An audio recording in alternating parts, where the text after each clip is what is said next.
Well, good morning and thank you for being with us here today. My name is Ross Galbraith. I'm the business manager of the International Brotherhood of Electrical Workers, Local 37, and we represent over 2,200 MB Power employees. With me is Ron Pink, a managing partner of the law firm of Pink Larkin. Mr. Pink is an expert in labor and employment law, as well as in matters of employee pensions and benefits. I have just a short statement and then we'll be open to questions.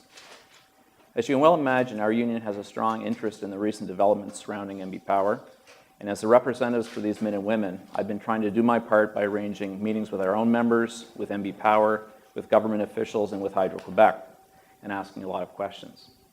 While many of our members have concerns, I'm especially concerned for employees at Dalhousie and the other thermal generating stations whose future has been thrown into doubt. As you might imagine with the news that Hydro Quebec will not be taking these plants over, and that Dalhousie will close in the near future, when Belledune and Coulson Cove could be shut down with as little as 12 months' notice, the employees who work there have had their world turned upside down. In particular, this has been devastating news for the town of Dalhousie and for all of northern New Brunswick. I've been very clear from the first day of this deal was announced that I have huge concerns about those generating stations. These are important and top-performing facilities with advanced emission control equipment, and I believe that they deserve a future no matter what happens. We pride ourselves in being a responsible union, and our track record backs us up. We aren't given any knee-jerk responses. Rather, we focused on finding out what we could so we could make an informed judgment based on fact, not rumor, and logic, not emotion. So over the past 15 days, we've carefully read the MOU, and through meetings have sought further details.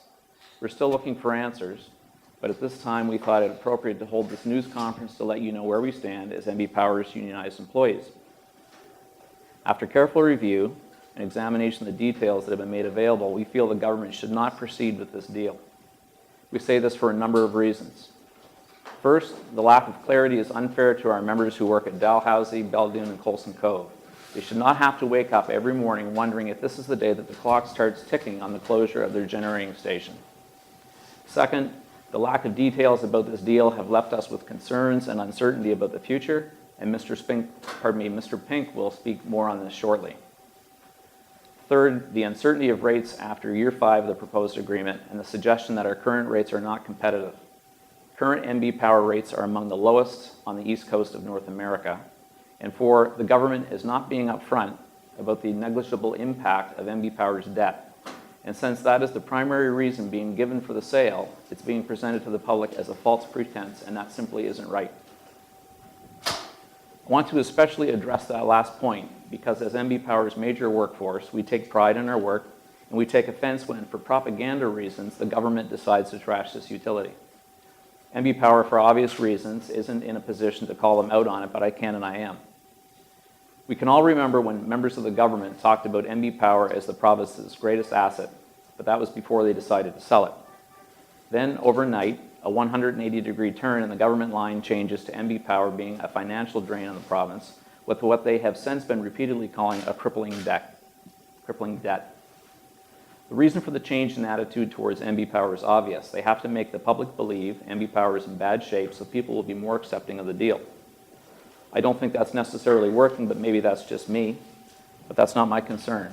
My concern is twofold. To suggest that MB Power is a financial drain on the province is an attack on all its employees, and that's not fair. MB Power, especially after cutbacks over the last decade, is a pretty lean organization, and the employees work hard to maintain a level of service reliability that's the envy of many other utilities. Second, to say the debt is crippling is just plain wrong. Here are the facts. MB Power has turned a profit the last 5 years in a row and has been paying down its debt.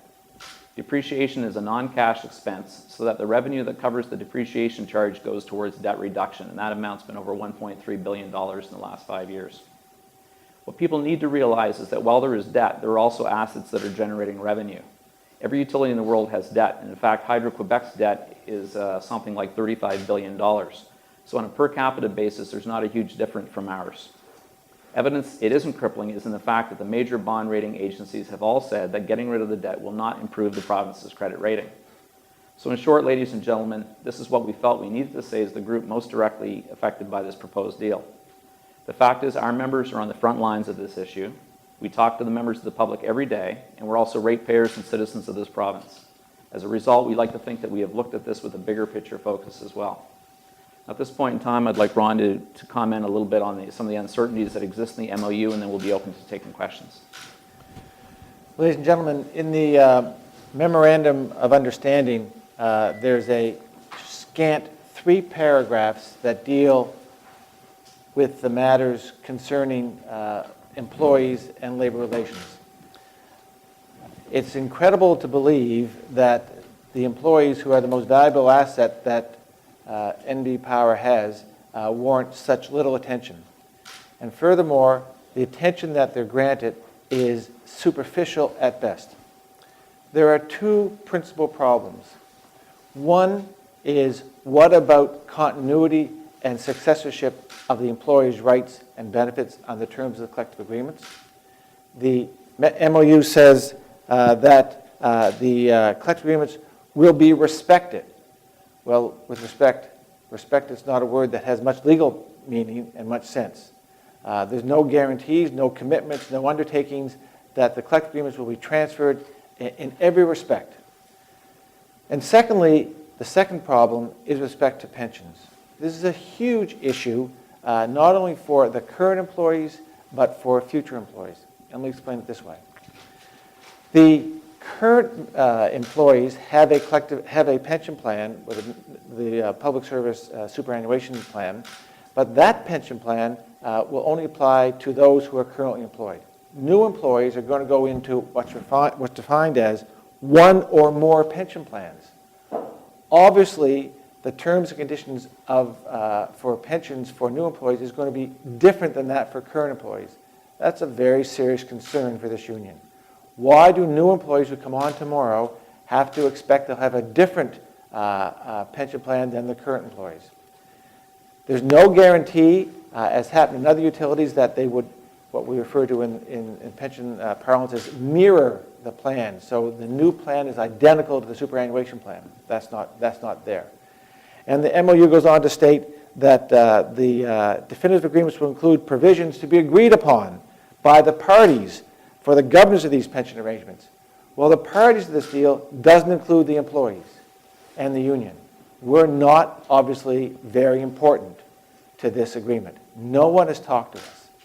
The second issue that you need to be concerned about is that when you take 2,000 employees who will retire, or about 1,500 who will retire over the next 10 years of the superannuation plan, how does the plan keep being funded for those retirees if you remove all those replacement employees going to a new pension plan? And then what about what we refer to as the current service costs? Because the current plan has such an unfunded liability, who's going to pay the current service costs for the current employees? These things are not defined. What's really surprising to us is that no one, the government in particular, has not sought or had an actuarial study done which outlines what the true cost of the pension will be to the province of New Brunswick. And that's a major failing. There are so many uncertainties in this agreement for the employees and for their future and for the future of their families that this is a deal which is seemed to be struck on the, I don't want to be unkind, but on the back of an envelope without consideration of those most affected, namely the employees who are represented by this union. Thank you.